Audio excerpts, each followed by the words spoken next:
When I do that striptease thing, I didn't breathe for 1 second. I was like, suck in, like tense all of your abs. Like it was intense. Hi, Justice. Hi, how are you? I'm great. I have to say, I am obsessed with Chester on Generation. I just think the most Oh, that's so sweet. yeah. I think the most obvious question to start with is how many mesh shirts has Chester inspired you to buy?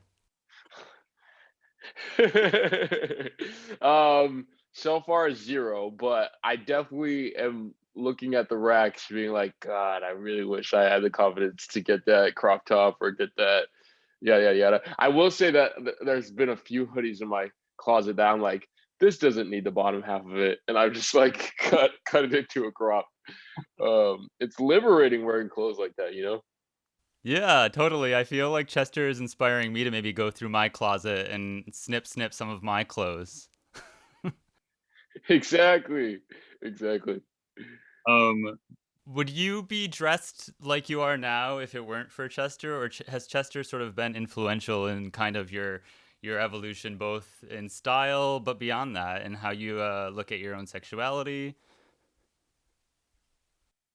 I Chester has really done a lot for my own sense of feminine power. I think that like everybody contains like masculine and feminine qualities, and I think as a man, you're taught to repress or hide your femininity. And I've realized by playing Chester, who is somebody who rejects labels in general and expresses himself um, you know, uh, like throughout the gender like spectrum. Like he expresses himself through all means of the gender spectrum. But I do feel like he's given me a sense of um, my own feminine power, something that I've kind of like ignored because because of how I've internalized the messages that I've received from society. Yeah, Does that make sense? oh, absolutely. I feel like if there was a Chester around on TV when I was 18, the last 18 years of my life would have been radically different. Yes. Oh wow, that I love hearing that. I've been loving how much attention you've been getting for this role. I also am very aware of what Twitter is saying about you. How do you process comments on Twitter or beyond Twitter that are like, I want Justice Smith, or I can no longer ignore how hot I find Justice Smith? There was another one that said, Justice Smith having a hot boyfriend, I want to make it a thruple. Like, how do you process that at Wow. this stage in your career? Um, I don't even I didn't even know that that was a thing. So I'm like blushing. Um, I Yeah, it's so funny because it's like you spend most of your life being so noticeably unhot and unattractive, and like, and you're like, oh, I guess I better develop a personality because I don't really got anything else going for me. And then this, I guess, as you get older, it just kind of something clicks. Or I also do feel like a little bit is like the way you hold yourself, like, confident people just kind of have like are just like more attractive. So I think it's like when they see me being confident on the show, they're like, "Oh, he's hot," but I'm like, "Nah." In real life, no, because that's like an energy thing that I'm doing. Yeah, right. So, like, yeah, I mean, there's something to be said about like who you are on the show, bearing your midriff in almost every scene. And I guess that's not you in real life, is what you're saying. No, no, no, no, no. But I do like I have like, um, I mean, this show has one made me at first very insecure, but then now very secure in my body because it's like I have to like work out all the time because Chester's an athlete and I'm nothing of the sort. Um, but also like I remember when we first started out, I wore that crop top and I was just like, "Don't you fucking breathe!" Like, tense all your muscles, like act like you're like chill, but you're actually inside. You're freaking the fuck out. And then now I tell my our costume designer Shirley Carrata, I'm always just like, "This needs to be sluttier. Like, we need to show more skin." So Funny. So what you're saying is that actually the scenes that you were shooting at the time, you were actually in a lot of pain and agony, or at least your abs were. In the pilot, I was not breathing. When I do that striptease thing, I didn't breathe for 1 second. I was like, suck in, like tense all of your abs. Like it was intense. I was so nervous. But now it's like I'm so used to being naked on set because I do it all the time. While spending your teen years in Orange County, were you surrounded by as many queer people as Chester is in Generation? Yeah, because I went to an art school in Orange County, which I don't. Maybe that's a stereotype. Artists are just queer. They're fluid. Artists are like, that's why I love artists. Um, there's a lot of artists that are not queer, but sometimes young queer like people are drawn to art schools, and so I like at my high school, like all the popular kids were queer kids. Um, um, and it's like it was predominantly female, and there were a lot of straight people too, but like it just was not uncommon for people to embrace who they were, or um and it was a little bit of a bubble, which I'm grateful for, in some ways, because it shielded me from the way the world thought about queerness. And when I got out into the real world, I was like, oh shit, like that's not good. Um, That's but I had like a lot of strength from being surrounded by queerness, like all my upbringing. Um, yeah, so yeah. awesome. That's cool. I have to say I've appreciated your candor on so many issues that affect actors in Hollywood, but also the reason why you made your sexual orientation public last year on Instagram, which was a show of solidarity for the Black trans community. Super cool. So I'm just gonna ask you: do you have a sort of specific idea in mind of what you hope to accomplish in an industry that has been predominantly white and straight? I was just talking to my little brother about this today.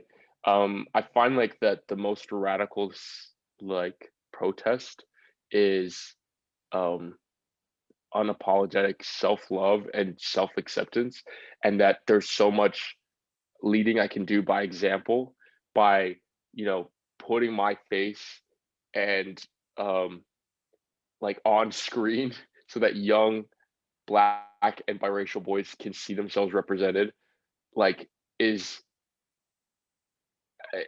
unfortunately radical, but also um like it shouldn't be a radical thing, just my existence, but it is.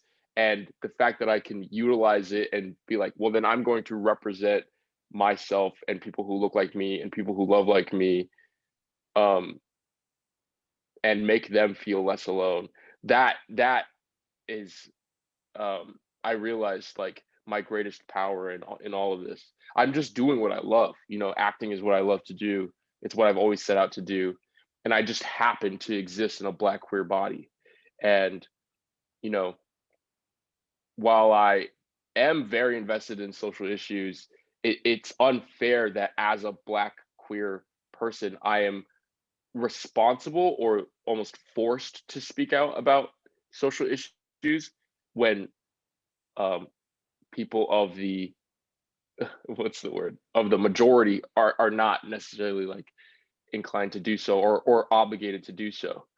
And so I hope that paradigm shifts, and that you know white straight cis people are obligated to talk about social issues just as often as um, uh, bi POC or queer people have to when they exist in the public zeitgeist. Um, You think that but until that happens, I'm so cool with just being like, this is my face. yeah. This is who I love. Like, kids, see yourself in me. Like, I'm here. You can do this too. This is possible.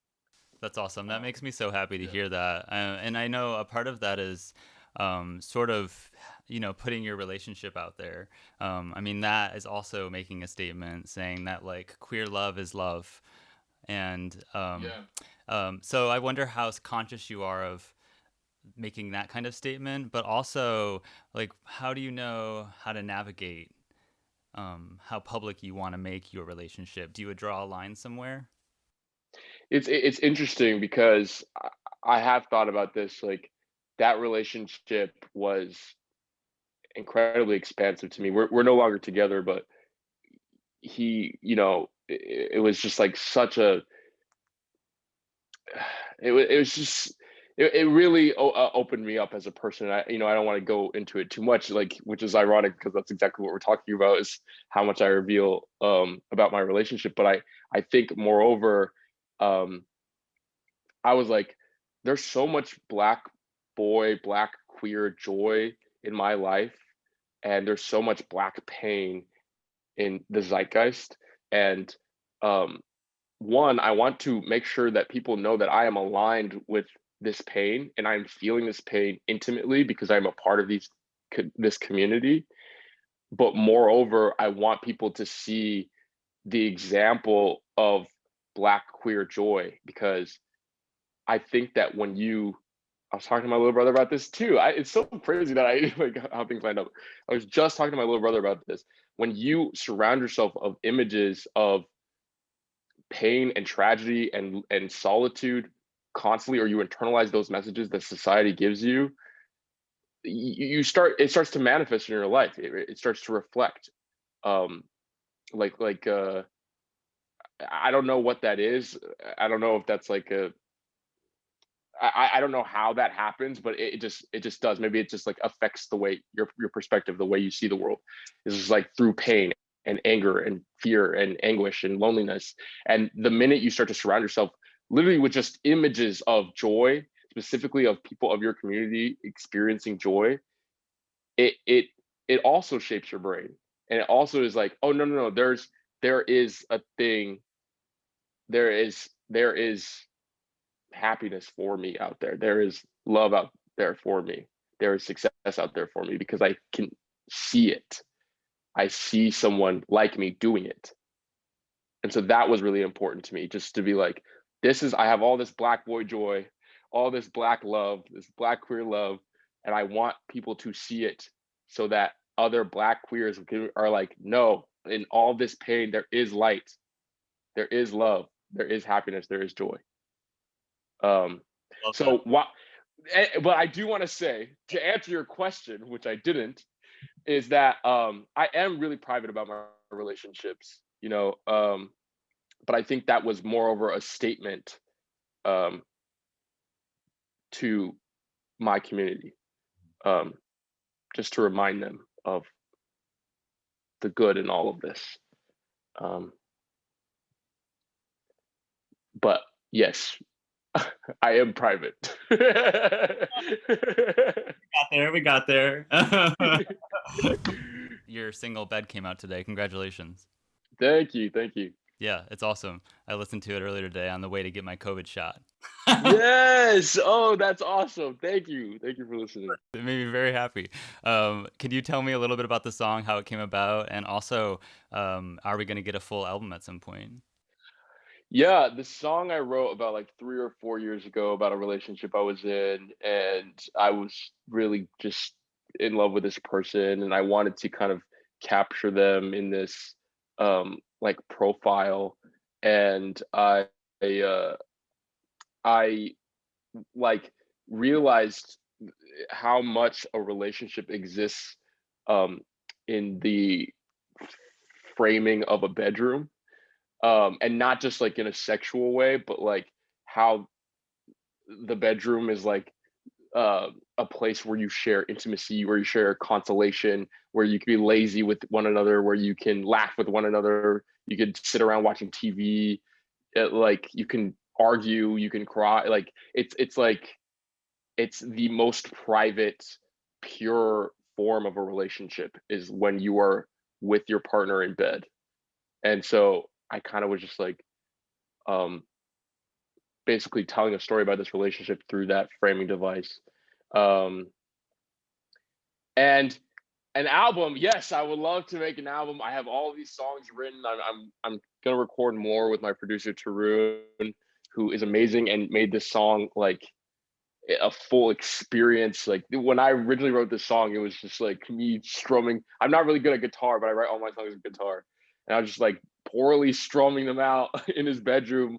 He's like listening, and then I didn't even know that he, like in his head, he was just creating this like world of sound, and he just transformed it into something spectacular. So I'm so honored that we get to share with the world now, because it's like something I never thought I would really do. Um, I feel like you're gonna have a lot of moments in your career when you're gonna say that to yourself. yeah, that's true. That's very true. But that's always the most. That's where the most growth happens, when you do the things that you thought you would never do. Totally. Well, I look forward to talking to you at the many milestones ahead. I'm really happy. You make me happy just talking to you. You've got good energy radiating. Yeah. So I look forward to everything and anything that you have coming up. All right. Thanks for taking the time. It's Yeah, absolutely, absolutely. so great to talk to you. All right. Take care of yourself. Likewise. All right, Bye. you too. Bye.